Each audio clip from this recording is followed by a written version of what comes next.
యాక్చువల్గా ధనుర్మాసం అంటే గోదాదేవితో పాటు శ్రీకృష్ణ భగవానుడి గురించి కూడా మనం ప్రత్యేకంగా చెప్పుకోవాలి. అసలు గోదాదేవి శ్రీకృష్ణుడిని పెండ్లాడాలనే ఈ వ్రతం చేసిందని నానుడి కదా. ముఖ్యంగా మనం ముందుగా శ్రీకృష్ణ భగవానుడే ఈ ధనుర్మాసంలో పూజించాలి. ముక్కోట ఏకాదశి నాడు శ్రీకృష్ణ భగవాన్ని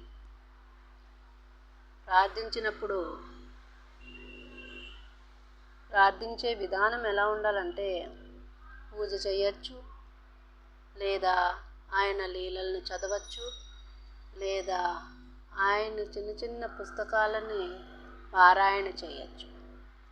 ఈరోజు మనము ఆనందనిధి శ్రీకృష్ణ భగవానుడు అనే పుస్తకాన్ని మొదలు పెడుతున్నాం.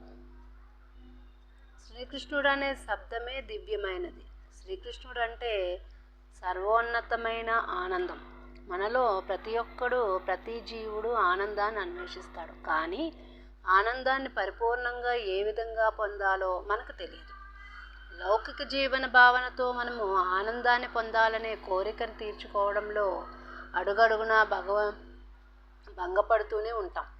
ఎందుకంటే నిజమైన ఆనందాన్ని పొందగలిగే నిజమైన స్థితిని గురించిన సమాచారము మన దగ్గర లేదు. నిజమైన ఆనందాన్ని అనుభవించాలంటే మనిషి తాను దేహాన్ని కాదని, చైతన్యమునని మొదట తప్పకుండా తెలుసుకోవాలి. సరిగ్గా చైతన్యమునని కూడా కాదు, ఎందుకంటే చైతన్యం అనేది నిజానికి మన స్వరూప లక్షణం. మనము విశుద్ధాత్మలము. ప్రస్తుతం ఈ భౌతిక దేహంలో ఉన్నట్టి వారం. నవీన విజ్ఞాన శాస్త్రం ఈ విషయం గురించి ఏమాత్రం చెప్పదు. అందుకే వైజ్ఞానికులు ఆత్మను గురించిన అవగాహనలో ఒక్కొక్కప్పుడు తప్పుదారి పడుతుంటారు. కానీ ఆత్మ యథార్థమైనది. చైతన్యం ఉండడాన్ని బట్టి ఈ విషయాన్ని ఎవరైనా అర్థం చేసుకోగలుగుతారు. చైతన్యం అనేది ఆత్మ లక్షణమని చిన్నపిల్లవాడైనా తెలుసుకోగలుగుతాడు. ఈ చైతన్య స్థితికి చేరగలిగే పద్ధతిని ఇప్పుడు మనము భగవంతుని గీతం నుండి నేర్చుకోవడానికి ప్రయత్నిస్తున్నాం. మనము ఆ చైతన్య స్థితిలో వర్తిస్తే తిరిగి దేహభావన స్థితికి పతనం చెందబోము.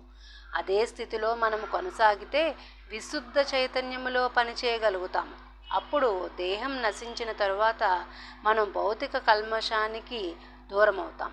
మన ఆధ్యాత్మిక జీవము జాగృతమవుతుంది. దీని చరము ఫలితం ఏమిటంటే, ప్రస్తుత దేహాన్ని విడిచిన తరువాత తదుపరి జన్మలో మనము పూర్ణము, నిత్యము అయిన ఆధ్యాత్మిక జీవితాన్ని పొందుతాం. మొట్టమొదటగా శ్రీకృష్ణుడు మనకి భగవద్గీతలో ఏం చెప్పాడంటే, భగవంతుణ్ణి ధ్యానించండి. ఆ ధ్యానం ఎలా ఉండాలంటే, మీ ఆత్మపరమై ఉండాలి, దేహపరమై ఉండకూడదు, ఆత్మపరమై ఉండాలి అని చెప్తున్నాడు. సో మనం ఈరోజు చదివిన ఈ పుస్తకం మొదటి పాదంలో భగవంతుడు అదే మనకి విశ్లేషిస్తున్నాడు.